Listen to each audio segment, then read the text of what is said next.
Hello, everyone. Thank you for joining us for this webinar on techniques to be more persuasive. A warm welcome to the ones that are joining us live and also to all the ones that will be watching the recording of this event, because you will also have access to the recording in case you want to refresh your memory with some of the techniques that we have seen. Before we get started, okay, the topics, okay, techniques to be more persuasive is is there any specific expectation that you have? Is there something that is relevant to you? Please let us know. And also let us know from where you're connecting. So, let's use the chat message, the chat box that you see on the right side of your screen, and let us know where you are right now, and maybe also tell us, what made you willing to join this webinar. So here we are. We have Regina, a skill which you can know often enough practice. I'm curious what I can learn today.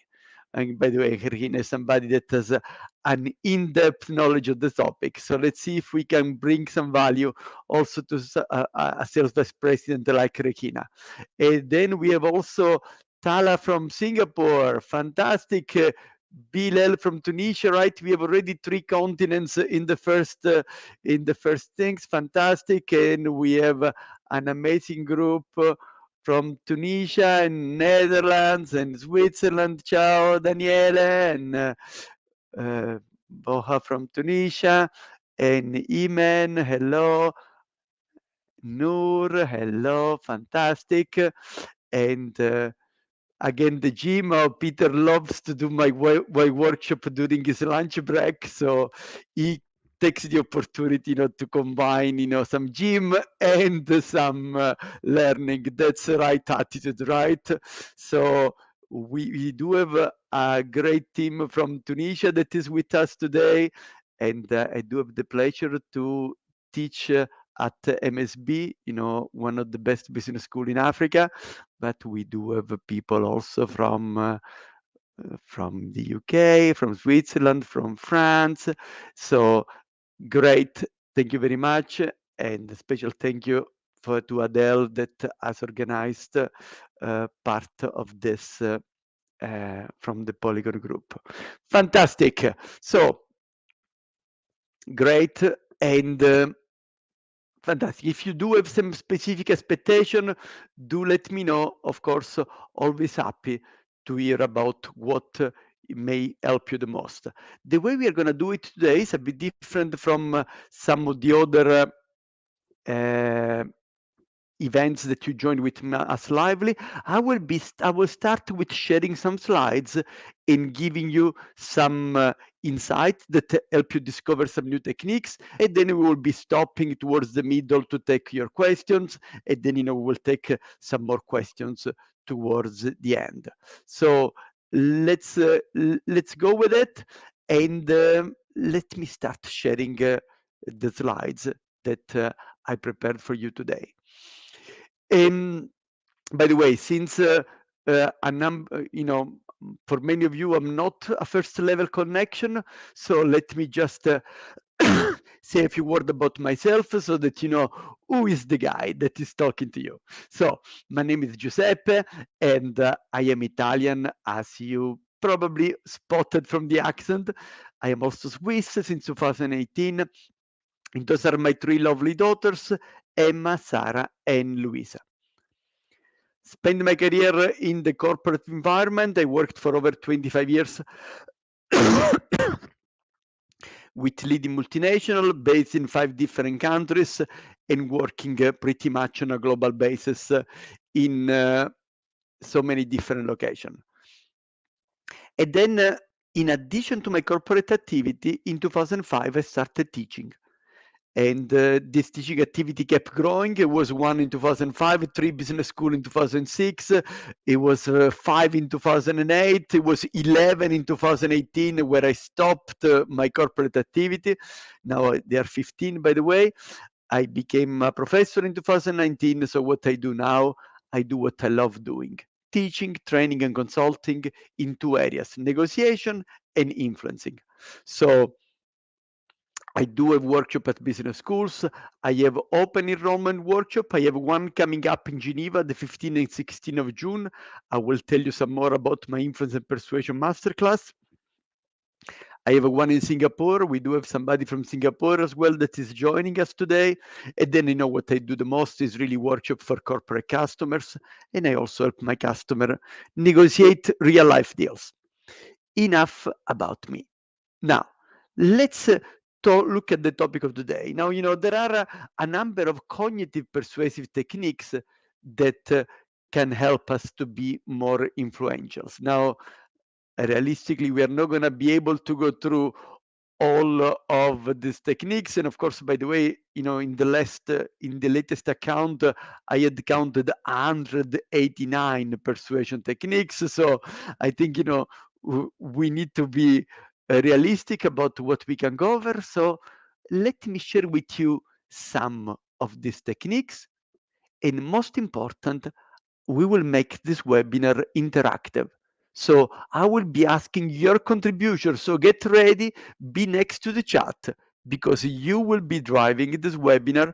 You will be giving answer to a number of real life challenges that we are gonna have as an example to express the techniques of today. So let's look at the first one. Now, you know, if you have a teenager's daughter or son, then you may be familiar with this type of situation. Hey, Dad, you know, why you listening to music with this the headphones? I mean, this is not good quality music, right? You know, Dad, somebody like you should be really getting a good quality headphones, and the one from Beats are the best. Now, let's imagine that you listen to the idea from your daughter or son and you decide to buy a set of headphones. Now, you go online and you have those two options. So you will have to make the choice. So be ready, because you have to tell me either number one or number two. Either you buy the Beats Solo, 170 euros, rated 6 out of 10, or you're going to buy the Beats Studio, 300 euro, rated 8 out of 10. So make up your mind and let me know in the next 10 seconds if you're going to buy number one, the Beats Solo, or number two, the Beats Studio.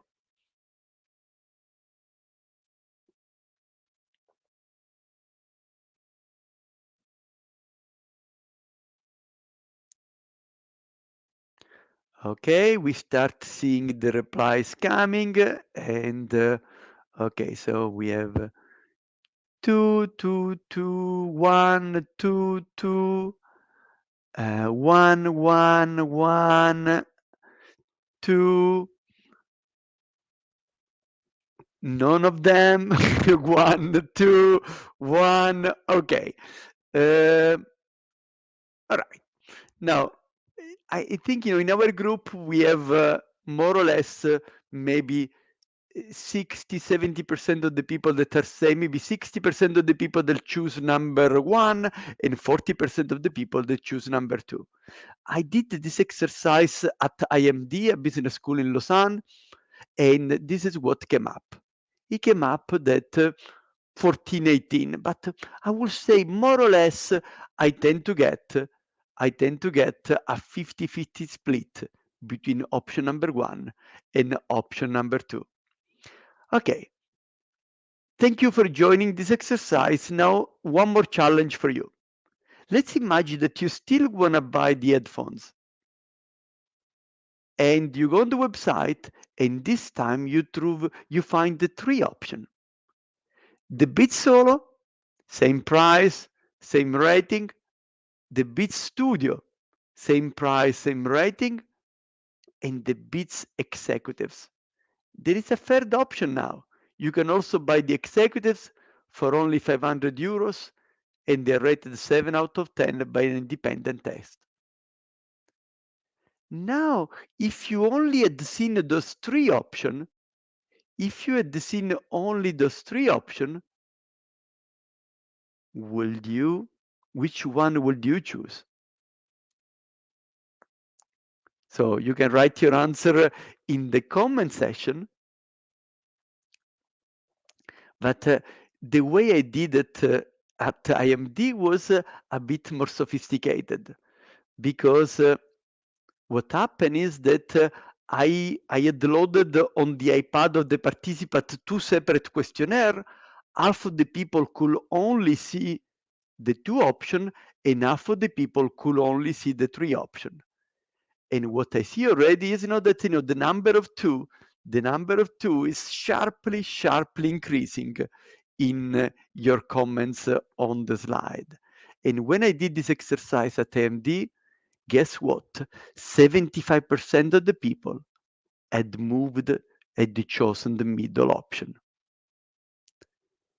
Now, yeah, I think you have the point. And number two is now more tempting, right? There is something that makes number two more tempting. No, nothing has changed between the number one. Beat Solo are still the same. Number two, Beat Studio are still the same. The only thing that changed is the way the information was presented. Now you offer three options. This is an example of the extreme version persuasion techniques. Otherwise stated, people tend to choose the middle option. They try to avoid, the lowest and the highest. And this technique can be used to get people to spend more. For instance, the way they use it in the supermarket. You go and you want to buy an electric razor, a shaver.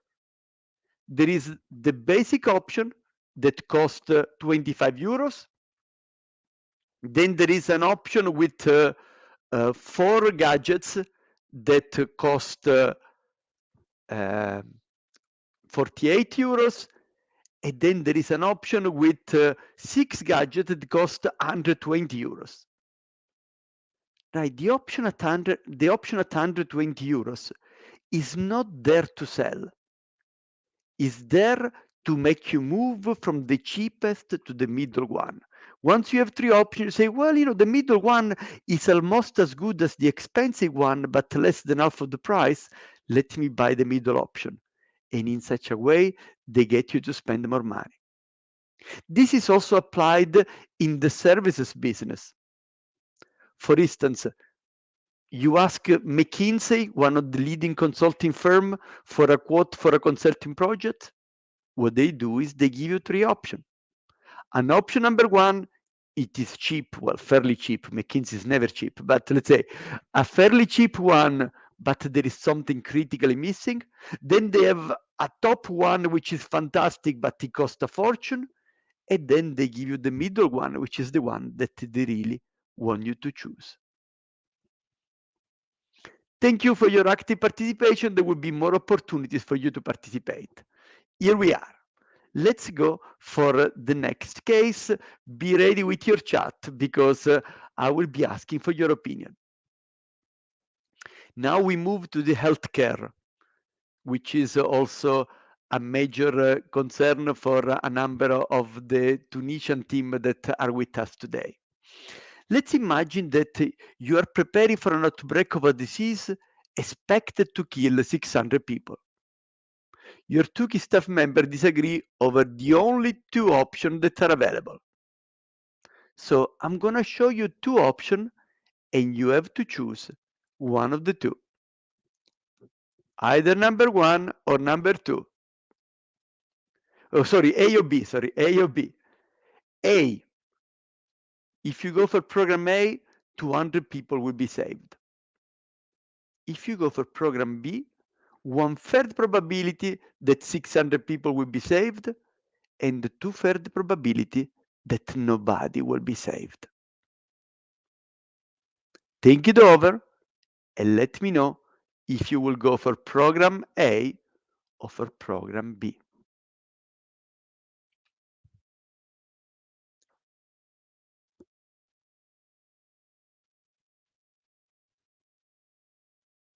You have only those two options. Okay, there we are. And A, B, A,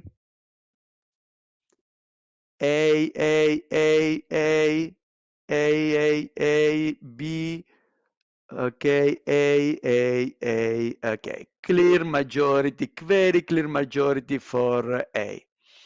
Let's look at the statistics, and the statistics says that indeed, the majority of the people choose the A.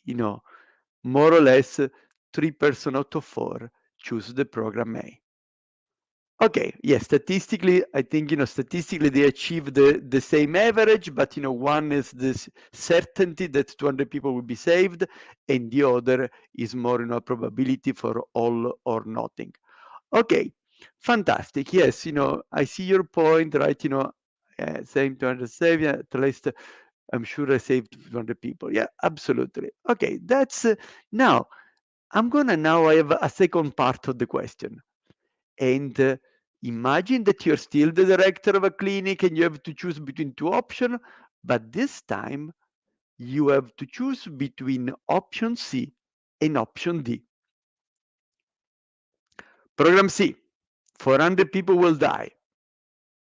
Program D, 1/3 probability that 600 people will not die, and 2/3 probability that 600 people will die. Okay, think it over. Will you choose C or will you choose D? 400 people will die, or 1/3 probability 600 will not die, and 2/3 probability that 600 will die. Now, once again, this is work best if you are not seeing them one next to the other. But what we see is that now we have a majority of people that choose the option D. And indeed, when people are only presented those two options rather than seeing the ones before, then most of the people choose the option D. But as some of you have spotted, A is exactly equal to C and B is exactly equal to D. So the two formulations are exactly the same, but what changes is the way the information is presented. This is an example of loss aversion.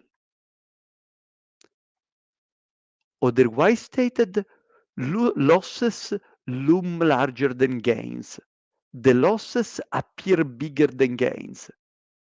And because of this factor, then people respond more to losses than they respond to gain. So people will behave differently whether you present the information in terms of gains, we save life, or in terms of losses, people will die. Let me give you a simple application.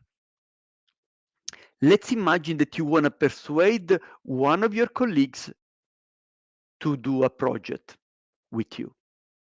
The way we usually present information is talking about gains. We say, if we do this project, we will save 100,000 euros.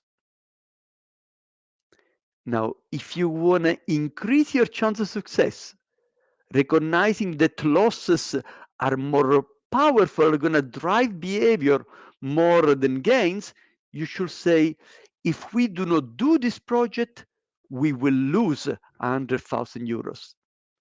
And that is more likely to make people move. This probably goes back to the origins of humankind, because losses, if you were a hunter and there was a wild animal coming next to you, if you're not fast in acting, then you're dead. Gains, well, are nice to have. There is a rabbit. If you miss the rabbit, there is going to be another rabbit tomorrow. But if you miss the lion that is coming on your back, there is no tomorrow. That's why, our brain has been shaped to give almost double of the weight to losses compared to gains. let's continue. But by the way, before we continue, just I want to say a moment to take you through my masterclass on influence and persuasion that is taking place the 15th or 16th of June in Geneva. We are back in the classroom. We are back to physical meetings. It's so nice to be able to be with people in the same classroom again. And the Hilton Hotel is just in front of the airport and in front of the Geneva Airport train station. So very easy to reach, both by train and by plane. The master class includes 2 days of workshop and a 2 years program of continuous learning through videos, articles, webinar, and those kind of things. So there is an opportunity to learn with Owen Derbyshire, the academic director of the Oxford program in negotiation. So Owen is a professor at Oxford and a personal friend. We have been doing this masterclass for a number of years now. So if you're interested to learn some more and spend a couple of days with Owen and myself, then the price of the masterclass is 3,000 Swiss francs, a bit less than 3,000 euros. But the good news is that for the time being, we have an early bird rebate, and now it is for sales at 2,400 Swiss francs. So have a look at the chat. I'm going to put the link. And if indeed you're serious about strengthening your influence and persuasion skills, then do not miss this opportunity to join us. And here's the link where you can participate, to sign up to the masterclass, to check more in detail the program, to see whether this is for you or not. Okay, thank you very much, and let's continue the learning journey. Let me share with you the story of Teddy Roosevelt. Now, Teddy Roosevelt, he had already been a president of the US for 2 mandates. Then he had decided to retire, but it seems that his successor was so bad that he decided to come back into politics, and he was prepared to run for a 3rd mandate. Now an American president can only be president twice. At the time there was no such a restriction. So Teddy Roosevelt was getting ready for his presidential campaign to try to promote his ideas. At the time, the way you will do the promotion was going by train or by bus from one city to the other, giving a speech, and then distribute a pamphlet with your photo, vote for me, vote for me. Now, Teddy Roosevelt was getting ready to start his campaign, and he had printed 3 million pamphlet with his portrait, but then discovered that there was a copyright on the photo. This involved a cost of $1 for each reprint, which made $3 million in 1912. $3 million in 1912 is more or less like 80 or 90 million dollars of 2022. And the budget of Teddy Roosevelt was not at all the kind of budget that people like Donald Trump could free up right now. So there was no $3 million available, and the campaign was going to start. Now the question is, what could we do?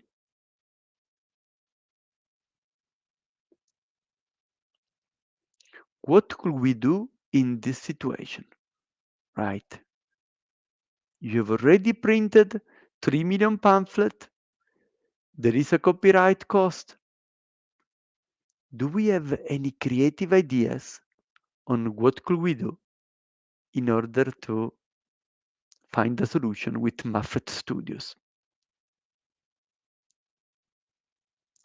Let me give you an initial idea. Maybe you find a generous donor that is gonna give you $3 million and you pay them.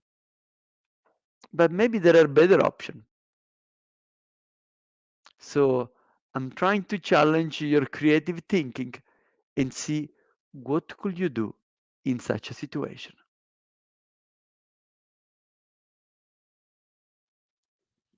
Negotiate the copyright price, right?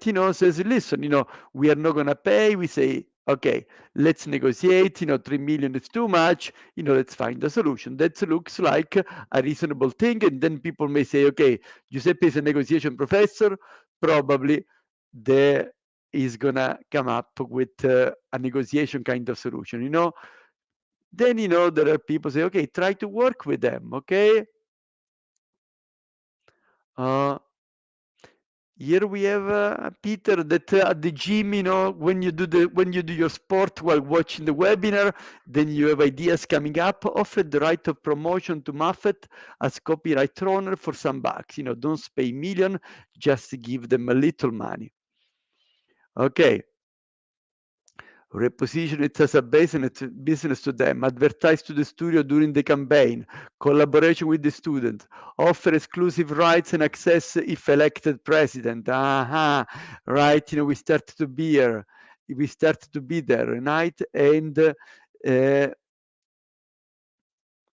advertise for Muffet Studio and charge a commission to them, right? That's this indeed, a number of possible solutions that you have outlined. Let me tell you what's happened in real life.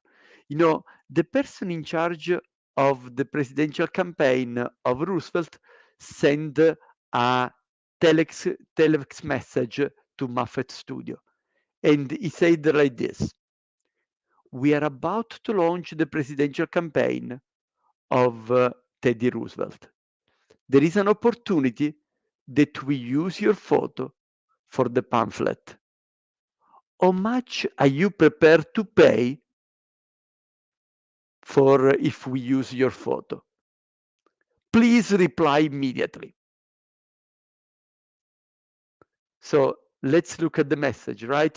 First of all, like you had correctly indicated, they presented to him as an opportunity. They didn't do it face-to-face, by the way. They chose to do it in writing because face-to-face, if Muffet Studio was asking, did you already print the pamphlet? Yes, then it would have been difficult to negotiate well. So they did it in writing, and then they also added a sentence, please reply immediately, because these psychological biases work very well when you give an instinctive reaction where you don't have the time to think it over. So by please reply immediately, they got somehow some more pressure on Muffet Studios. They replied and said, well, we never done this kind of marketing things before, but in order to support Teddy Roosevelt, we are prepared to give $250. They accepted the $250 and they moved on with the presidential campaign. Let's look at some more examples. We are now at the supermarket. This is actually a photo that I took myself in the supermarket in Switzerland, where I am a regular customer. And you see, you walk down the shelves, there is some drinks for sales, and there is a sign up there, the yellow sign over there that says that there is a promotion. It may be small to read, but okay, there is a promotion and the price is available there. But guess what? As I walk down the same corridor, there was another shelf. There was some more drinks for sales, and this time the sign says actuel. You know what actuel means in French? Everyday low prices. Normal price. There is no special promotion. But you know what? As people were walking by, there was a promotion in the previous shelf. The people see a big sign on top of the drinks. They also think that there is a promotion for the second type of drinks, even if there is not promotion. It becomes even more tricky. You see, next to each other, action, actuel. In French, they also sound very similar. Also in German, action, actuel. So on one box, there is really, on one container, there is really a promotion. And on the other one, the prices are the normal ones, but most of the people think that there is a promotion. Let me give you another example, still at the same supermarket. I look at a box of tuna with olive oil. Now, you may notice something special in the packaging. You know, if you look at the packaging, you see that there are big letters in red 4 times 80. Now, you know what this package says? There are 4 boxes of 80 grams each, and you pay all of them. But guess what? Because of the big letter, because of the red, consumers think that 1 box is free. So the people buy it because they assume that there is 1 free box. And by the way, 𝐦𝐤𝐢𝐻 has been using this packaging for years because it sells, because it works, because people make the wrong association and think that there is a promotion while there is not. By the way, is this influencing or manipulation? I guess you clearly spotted this is manipulation. This is not getting people to do something which is good for them or good for me. This is about getting consumers to do something which is good for you and not good for them. Now, in business to consumer, this may be possible. I will not suggest you to do it in business to business. Now, if you are in a business to business kind of environment, stay away from manipulation. It's not what I want to recommend. So, the example of Teddy Roosevelt, the example of the drinks, the example of the tuna, they are all indication of the framing technique. Otherwise stated, the way you present the information makes a difference and gets people to take one decision or the other. So if you think it over about how you presented the information, you can be more effective in your persuasion efforts. But in order to summarize all the things that we have seen, let me show you a video. And then, you know, we're going to see, you probably are familiar with the movie Life is Beautiful. It is already 19 years ago. It was a Nobel Prize. It was no Nobel Prize. It was Oscar. You know, he won the Oscar for the best foreign movie. And it's a great movie, by the way, if you have not seen it. And the director and the main artist is Roberto Benigni. So what we are going to do now, we are going to watch a short scene of the movie. Roberto Benigni was a waiter in a restaurant. And there is a regular customer, you know, a German man with whom, you know, they often make joke with each other. They try to guess certain things. So the scene starts with Roberto Benigni playing with a regular customer, and then we see that there is another customer that is coming over to the restaurant, and let's see how Benigni manages the situation. So let's watch the video together. Neve in mezzo ai nani. Risolvi questo enigma, cervellone, nel tempo che ti dà la soluzione. Schneewittchen bei den 7 Zwergen? Sembra raffinato. Lo voglio risolvere subito. No, prima mangi, se no si raffredda. Non ce la faccio, è troppo tardi. Ma come? Insalata, salmone, vino bianco, è leggero. Biancaneve in mezzo ai nani. Guido? Sì? È chiusa la cucina? Non c'è più nessuno, niente, perché? È arrivato un signore da Roma, dal ministero. Vorrebbe mangiare. È chiusa la cucina. Peccato, ti avrebbe dato una bella mancia. È aperta la cucina. Si accomodi. Prego. Grazie. Dottore, lei non mangia proprio niente? No. I nani sono 7. Buonasera. Piccoli. So che la cucina è chiusa, magari una cosa fredda. Quello che trovate. Guardi, qua è tutto buonissimo, scelga lei. Qualcosa di leggero. Bene, allora abbiamo carne, una bella bistecca pesante, oppure agnello, rognone, fegato fritto intriso impanato, altrimenti pesce. Pesce. Bene, abbiamo un rombo grasso grasso, oppure baccalà imporchettato intriso unto al Grand Marnier, altrimenti un salmone magro. Un salmone, molto gentile. Contorno? C'è anche il contorno? Certamente. Abbiamo funghi fritti, oppure patate imburrate al burro di Nancy con crema squamosa, o... Non ci sarebbe un'insalatina leggera, se no niente. Un'insalatina leggera. Beh, mi dispiace perché i funghi fritti erano veramente eccezionali. Allora abbiamo detto insalata leggera, salmone magro e un bicchiere di vino bianco. Perfetto. Più presto che puoi, per favore. Faccio il possibile.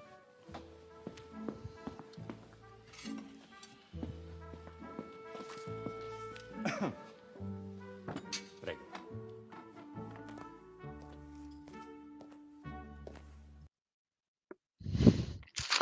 Okay, so I guess now you got an idea about how this framing can be applied also in a movie. Perfect. Let's see, is there any final question or well, first, just quick. I do have a final slide of summary just to refresh our memory of some of the things that we've seen. So, focus on what's the other part prefers and needs. Use an appropriate reference, benchmark, or unit to measure, so that the way you present information, like we have seen for the headphones, for instance, the way you present information also by using different benchmark, etc. And also consider about the idea of minimizing losses as a way to increase your persuasion message. Fantastic. It's now time to get your question. As you prepare your question, let me tell you that I do have another LinkedIn Live coming up next week. And the LinkedIn Live is on the 3rd of May at 1 o'clock. And it's about techniques using your voice to be convincing and persuasive. So we have Dr. Branka 𝐦𝐤𝐻, a leading expert in the use of the voice, and Branka will be with us. So if you're interested to learn more about how the voice can help you to be more persuasive, then do not miss this opportunity. But by the way, if you're very serious about strengthening your influence skills, then do not forget our masterclass 15 and 16 of June in Geneva. And in the chat, you find the link. And we do have the early bird rebate, which is available so that you can join us at a reduced price. Fantastic. Let's see the first comment. Is formulating information in a lost aversion frame actually about painting a gloom or doom situation? Well, maybe. It depends on how you interpret it. It's really about highlighting, what you lose rather than what you win. So if you think about what you win from a situation, then people will not be motivated enough. But if you put highlight, in negative terms, what the person will lose by not doing something, that's what you will do. That will get people to do things are more likely to get people to take action, yes.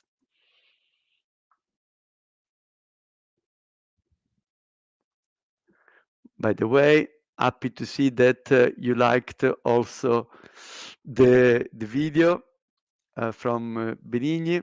Absolutely. And the movie is also great. So if you have not seen it, then don't miss it.